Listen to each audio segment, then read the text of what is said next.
Welcome to today's deep dive. If you've ever stood in the middle of a crowded gym, just staring at a bench press station on your left. And maybe a calisthenics park out the window on your Yeah, right. exactly. And you're wondering which environment is actually going to forge the body you want, you are in exactly the right place. You really are. Today, we are looking at a comprehensive guide titled Replacing Fitness Exercises with Calisthenics Alternatives. And our mission today is to finally settle that classic debate, pumping iron versus defying gravity. Right. We're going to break down the exact biomechanical trade-offs that happen when you trade the barbell for your own body weight. Because it's a debate that usually gets pretty bogged down in fitness tribalism. Oh, absolutely. You have the powerlifting crowd on one side, you've got the street workout crowd on the other, and rarely do they cross over. They really don't. But what we are doing today is stripping away all that bias.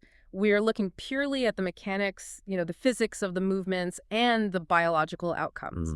Basically asking, what does each modality actually demand from your central nervous system and your muscle fibers? Okay, let's unpack this. Yeah. Because the material introduces a massive paradigm shift right out of the gate. It really does. It says we need to stop looking at this as gym versus park entirely. Yeah. Right? If we want to really understand the mechanics, we have to look at the difference between an open kinetic chain movement And a closed kinetic chain movement. Exactly.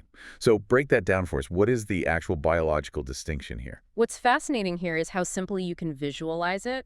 Think of your body like a cannon. Okay, a cannon. Yeah. An open chain exercise, which is your typical gym machine or dumbbell movement, is like firing that cannon from a concrete bunker. So you have total stability. Total stability. Your torso stays completely stationary while you push or pull an object away from you or toward you. Right.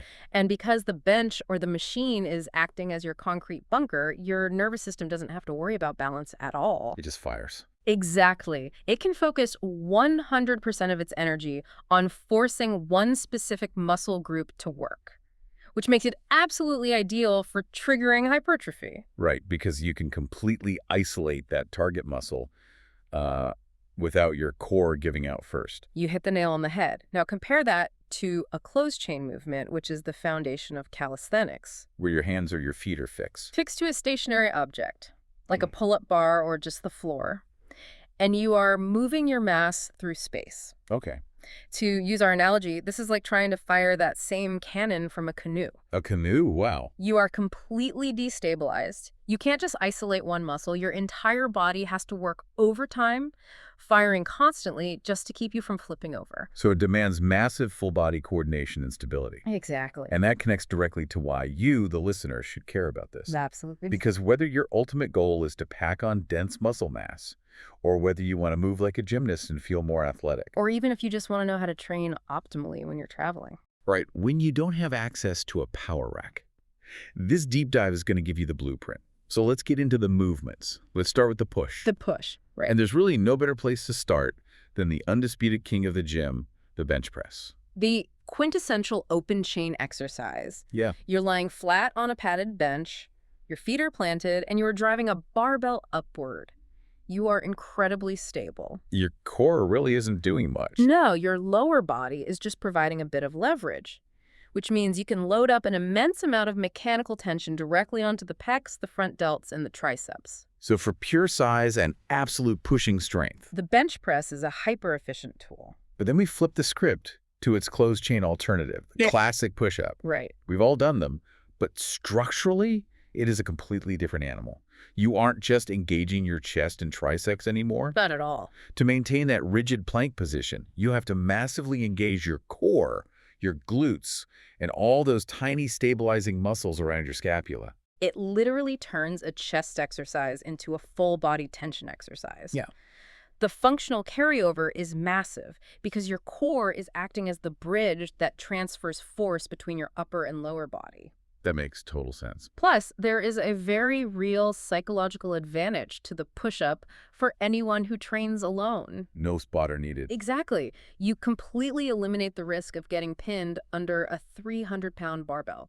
Which is terrifying. It is. And that freedom allows you to safely push your muscles to absolute mechanical failure. But let's be real about the trade-offs here. Because if you want a massive chest, the push-up is going to frustrate you. Oh, for sure. Because those secondary stabilizer muscles, your core, They might fatigue before your pecs do. They often do. And progression is a totally different game. Yeah. In the gym, you just slide another 5-pound plate onto the bar.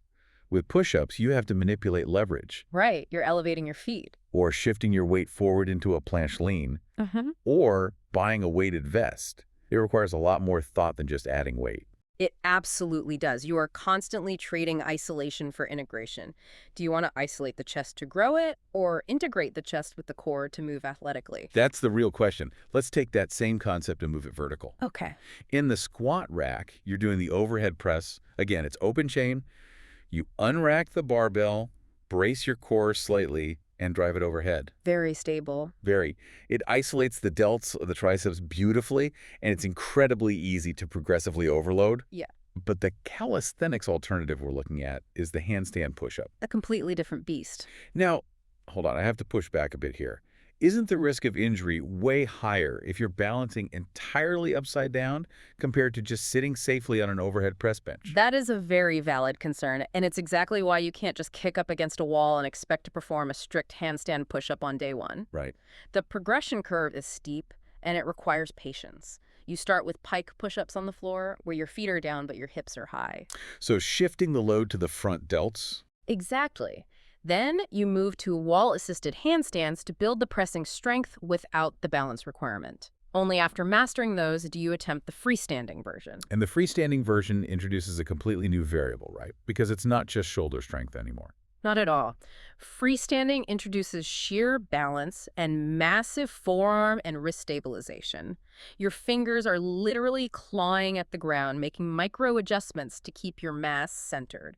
Which highlights a major limitation for building muscle. Yes. Because if you're doing freestanding handstand push-ups to grow your shoulders and you slightly lose your balance on rep 4, The set is over. the set is over. Hmm. Your shoulders might have had 6 more reps in the tank, but your balance failed before your muscles did. Precisely. The local muscle fatigue is interrupted by a failure in coordination.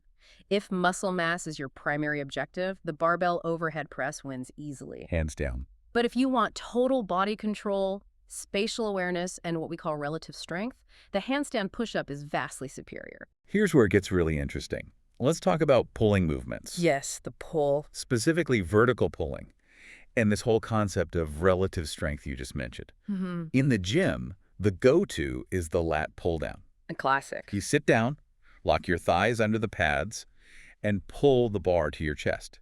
It's fantastic for beginners because you can set the pin to 20 pounds if you need to. You can easily establish that mind-muscle connection with your lats. Exactly. It is a great teaching tool. But the issue is that the pull-down machine removes your body weight from the equation entirely. Right. And by locking your legs in, it completely neutralizes your core. It doesn't develop relative strength, which is your absolute strength divided by your body weight. And we've all seen the reality of this play out. Oh, definitely. We all know that guy in the gym who can pull the entire weight stack on the lat pull-down machine. But if you take him over to the pull-up bar, He struggles. he struggles to do 3 strict dead hang pull-ups. It is the ultimate ego check. It really is. And the physics explain exactly why that happens. The pull-up is a closed chain movement. You aren't just pulling a bar down, you are pulling your entire mass up against gravity. Yeah. Because your lower body isn't locked into a machine, your core has to brace aggressively just to stop you from swinging like a pendulum. Your grip and forearm demand just skyrockets too. Absolutely. When you master the pull-up, you are mastering the manipulation of your own body through space. So the ideal roadmap for a listener who maybe struggles with pull-ups right now would be to use the lat pull down to build that baseline pulling strength, Yes. but aggressively transition to pull-ups and eventually weighted pull-ups as soon as possible to build that real-world functional strength. That is exactly the protocol. Build the foundation in the machine, then take it out into the open space to integrate it. Let's pivot to horizontal pulling. The gold standard in the gym is the barbell row. Great exercise. You bend over, grab the barbell, and row it to your stomach. Yep. It is a phenomenal compound lift for building a thick, dense back. Mm-hmm. But mechanically, your lower back, Your erector spinae. right, it has to work overtime as an anchor just to keep you from falling forward while you pull. And because your feet are firmly planted, you can load a tremendous amount of weight. But look at the calisthenics alternatives for horizontal pulling, the inverted row and the front lever. They completely change the mechanical demands. Entirely. The front lever is insane. For anyone who hasn't seen one, you are hanging from a pull-up bar, and you pull your entire body up until it is perfectly parallel to the ground. And you just hold it there. It looks like you're defying gravity. It's an elite gymnastics hold. If we connect this to the bigger picture, the absolute game changer there is the staggeringly high core demand. To hold your body perfectly horizontal. Yes. Your lats are firing, sure, but your abs, obliques, and glutes are maximally contracted just to keep your spine rigid. That's intense. Even in inverted row, where your feet are elevated on a box and you're pulling yourself up to a bar, it demands a hollow body core brace that a barbell row just doesn't require. It sounds exhausting. It is. If your goal is just to pack sheer density onto your lats and rhomboids, the barbell row is clearly the easier, more efficient path. Without a doubt. But if you are an athlete, a climber, a grappler, a sprinter, the total body tension generated by a front lever or an inverted row is going to translate so much better to your sport. We are seeing a very clear pattern emerge here, aren't we? We really are. The open-chain gym movements isolate and build mass. The closed-chain calisthenics movements integrate and build athleticism. And this holds true even when we look at the ultimate isolation exercises, like arm day, Oh, yeah. the classic triceps extension. If you want bigger arms, you stand at the cable machine, pin your elbows to your sides, and push the rope down. It strictly isolates the triceps. It does. It's incredibly easy to progress. But let's be honest, there is almost zero functional carryover. Outside of the gym, when do you ever find yourself standing perfectly still, strictly extending your elbows against resistance, while the rest of your body does absolutely nothing? Almost never. It's a purely aesthetic movement. To replace that, the calisthenics world uses a movement called the impossible dip, The impossible dip. or body weight tricep extension on a low bar. You are essentially in a plank position with your forearms resting on a bar, and you press through your hands to extend your elbows and lift your body. That requires so much more than just triceps. Exactly. The triceps are the prime movers doing actual elbow extension, but to perform this without instantly collapsing or falling backward, Your lats have to lock down. your lats lock down, your core has to brace, and your shoulders have to stabilize the joint. You are trading that comfortable cable isolation for a movement that forces an entire network of muscles to fire in unison. But, as we've noted with the other calisthenics moves, progressing it is tough. Very tough. Once you can do 15 reps, you either have to change the leverage to make it harder, which puts more strain on the elbow. Or you hit a plateau. So what does this all mean? We've talked about the incredible core engagement, the spatial awareness, the functional carryover, and the relative strength that calisthenics provides. Hearing all of this, it's tempting to ask, should we just throw away our gym memberships? It is a tempting thought. Can we realistically replace literally every single exercise with a bodyweight alternative and build an elite physique? That is the million-dollar question. And here is where we hit a crucial, grounded reality check. For the upper body, depending on your goals, you absolutely could. You could. You can build an incredible upper body with just rings and a pull-up bar. But for the lower body, the hard truth is that lower body training is significantly more effective with weights. That is the catch. Yes. And it makes perfect sense biologically. Because we walk, run, and carry our own mass around all day, our legs are inherently built for endurance. They are incredibly strong relative to our upper body. Exactly. Bodyweight squats and lunges are great for mobility, but they naturally lean very heavily toward endurance training. Right. Once you can do 30 or 40 bodyweight squats, you aren't really building strength or size anymore. You're just doing cardio. You aren't applying enough mechanical tension to force those massive quad and glute muscles to adapt and grow. You need the barbell. You need it. You need the heavy stretch-mediated hypertrophy that comes from a deep barbell back squat, or the sheer load of a Romanian deadlift, or a heavy leg press. Your legs need that external open-chain load to truly maximize their potential. It perfectly illustrates that neither system is flawless on its own. They are two sides of the same biomechanical coin. So let's synthesize this for the listener. Let's build the ultimate decision matrix based on the physics we've discussed today. I like that. If your primary goal is muscle hypertrophy, meaning you want to maximize muscle size, or if your goal is strict muscle isolation. Say, perhaps because you are rehabbing an injury. Right. If you need to carefully control the load on a specific joint without taxing your core, then the gym is your best friend. Those open chain movements provide the stability and the simple, measurable, progressive overload you need.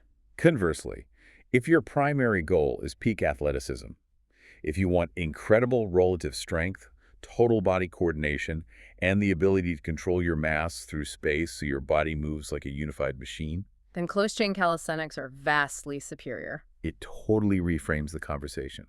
Choosing between weights and body weight shouldn't be an identity crisis. Not at all. It's not about which one is objectively better in a vacuum. It is about choosing the correct mechanical tool for your specific biological goals. This raises an important question, though, a thought that builds directly on these rules of isolation versus coordination. We know that calisthenics require full body tension, which is fantastic for athleticism. Yeah. But because it's a closed chain movement, it will always inevitably expose your weak links. What do you mean by that?